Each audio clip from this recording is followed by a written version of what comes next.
আসসালামু আলাইকুম এভরিওয়ান, আশা করি আপনারা সকলে ভালো আছেন। তো আমাদের কুড়িগ্রামে যারা বন্যায় আটকা ছিল এতদিন, যাদের মানে ঘর থেকে পানি নেমে গেছে, তাদের জন্য আমরা কিছু ত্রাণের ব্যবস্থা করেছি। তো এখানে আমাদের সকল প্যাকিংয়ের কাজ চলছে। তো বন্ধুরা, এখন প্রায় রাত 1টা বাজে। আমাদের প্যাকেটের কাজ শেষ হলো মাত্র।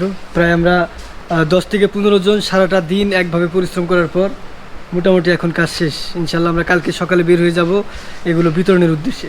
তা আমার সাথে যে এই ভাইগুলো ছিল, সারাদিন কিন্তু আমাদের এই যে আঙ্কেল ছিল, মানে সারাদিন অক্লান্ত পরিশ্রমের মাধ্যমে কিন্তু আমাদের এই কাজটা সম্পন্ন হয়েছে।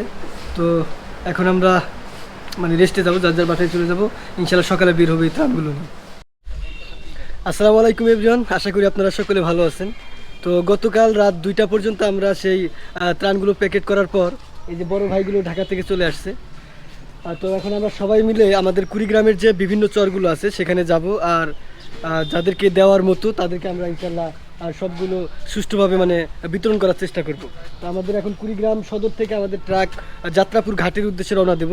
সেখান থেকে নৌকা রিজার্ভ নিয়ে আমরা সেখানে মানে বিভিন্ন চরে ঘুরবো আর এই ত্রাণগুলো বিতরণ করবো। তো আমাদের সাথে যে আলামিন ভাই ঢাকা থেকে আসছে। আসসালামু আলাইকুম, আশা করি ভালো আছেন। দেখেন ভালো মতো দেখেন, জনগণের অবদান আছে এখানে।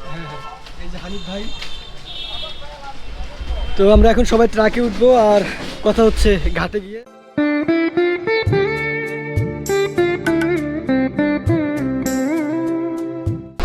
আমরা এখন আছি আমাদের যে ধরলা ব্রিজ আছে, সেই ধরলা ব্রিজের উপরে আছি, আর আমরা কয়েকজন যাচ্ছি ট্রান নিয়ে সেটা পৌঁছে দেবো।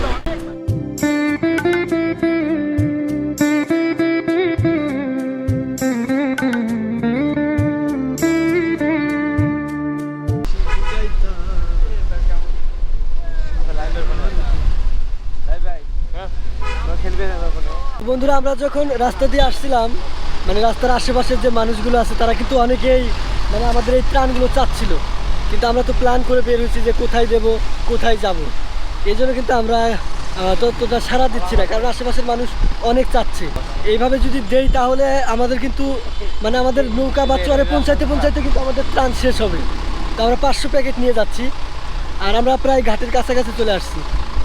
এই যে আমরা ধরলা ব্রিজ পার হলাম, পার হয়ে এখন সেই ঘাটের কাছে।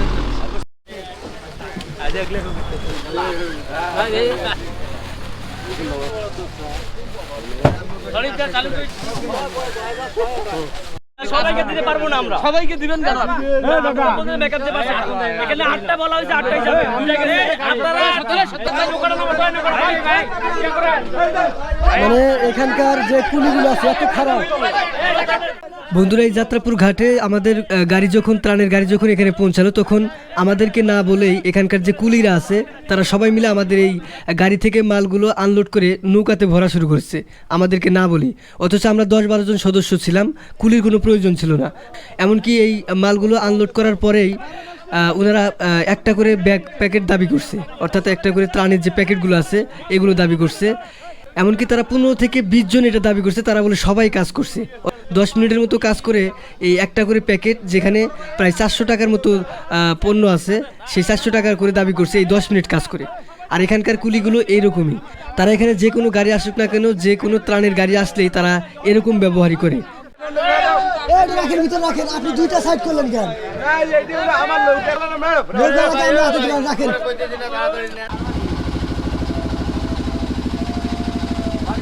তো আমরা প্রায় 1 ঘন্টা নৌকা জার্নির পর এখন চলে আসছি 88-র যে চরটা, এই চরে চলে আসছি।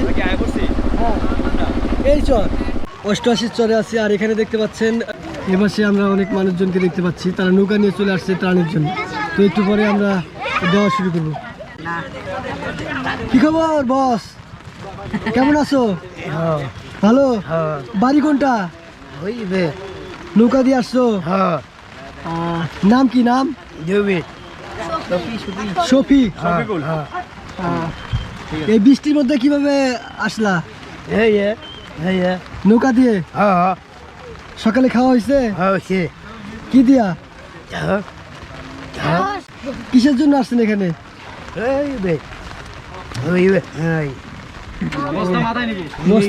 বস্তা মাথায় নিবেন? হ্যাঁ।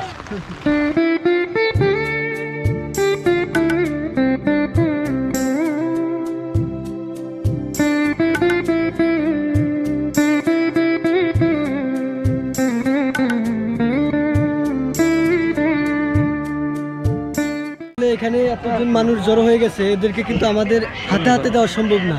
আর হাতে হাতে দিলে কিন্তু অনেক টাইম লেগে যাবে, আর এখানে রাত হয়ে যাবে।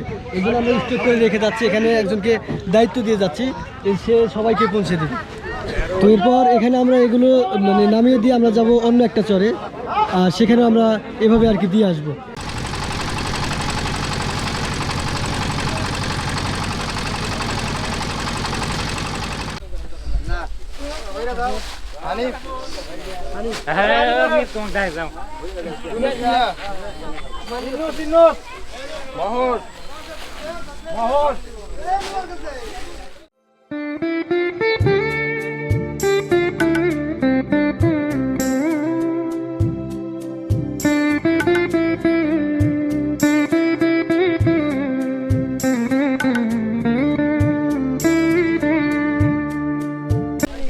তো আমাদের ত্রাণ বিতরণ প্রায় শেষের দিকে।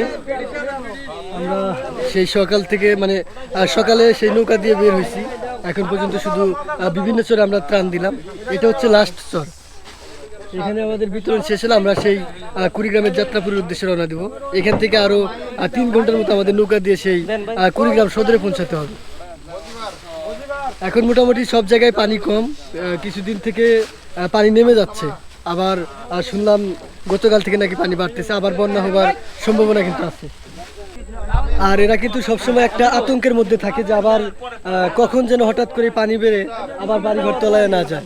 এক রাত্রির মধ্যেই বাড়িতে পানি ওঠা সম্ভব, তাই তো উঠে, তাই না? এক রাত্রির মধ্যেই তো মানে বাড়ি ভরে যায়। এর আগে যখন আমি চরে আসছিলাম তখন শুনলাম মানে রাত্রে ঘুমিয়ে আছে, হঠাৎ করেই বাড়ির ভিতরে পানি। তারা সব জিনিসপত্র মানে মানে ছাড়তে পারে না, অনেক জিনিস তাদের এই বন্যার পানিতে ভেসে গেছে। ভালো থাকবেন ইনশাআল্লাহ। আচ্ছা, আপনার সবাই থাকেন, হ্যাঁ, ভালো থাকবেন।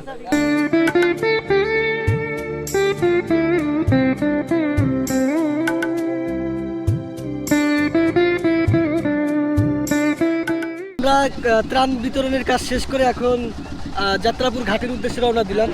এখন প্রায় 4:30 বেজে গেছে, আর আমাদের যাইতে সময় লাগবে 3 ঘন্টা, সন্ধ্যা হয়ে যাবে। তো আজকের এই ভিডিওটি এই পর্যন্তই। সবাই ভালো থাকবেন, সুস্থ থাকবেন, আল্লাহ হাফেজ।